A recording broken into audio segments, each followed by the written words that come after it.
Bonjour.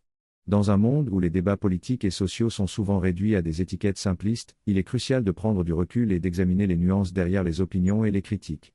Cela est particulièrement vrai lorsqu'il s'agit de discussions sensibles et complexes, comme celle entourant Israël et la Palestine. En tant que musulmans, nous nous trouvons parfois au cœur de ces débats, confrontés à des accusations et des malentendus qui peuvent obscurcir les véritables enjeux. Écoutez ce reportage.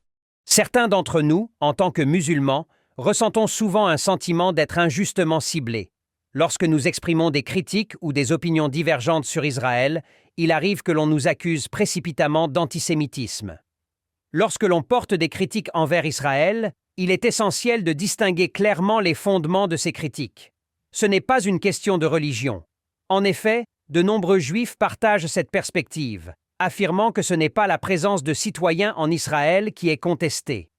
Plutôt, c'est la nature des actions de l'État d'Israël, considéré par certains comme un régime colonial, qui suscite de vives inquiétudes.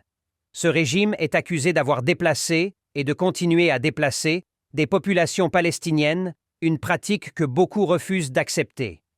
Le boycott, dans ce contexte, ne doit pas être interprété comme un acte de haine, mais plutôt comme une forme de solidarité envers les opprimés et un appel à la réconciliation transcendant les barrières de la religion et de l'ethnie.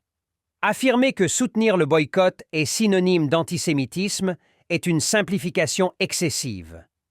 Une telle accusation ignore la complexité des opinions au sein même de la communauté juive et détourne l'attention des véritables enjeux.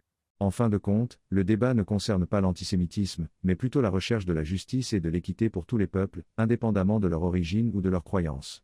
C'est dans cet esprit que la critique d'Israël, lorsqu'elle est fondée sur des principes de droits de l'homme et de justice sociale, doit être comprise et évaluée.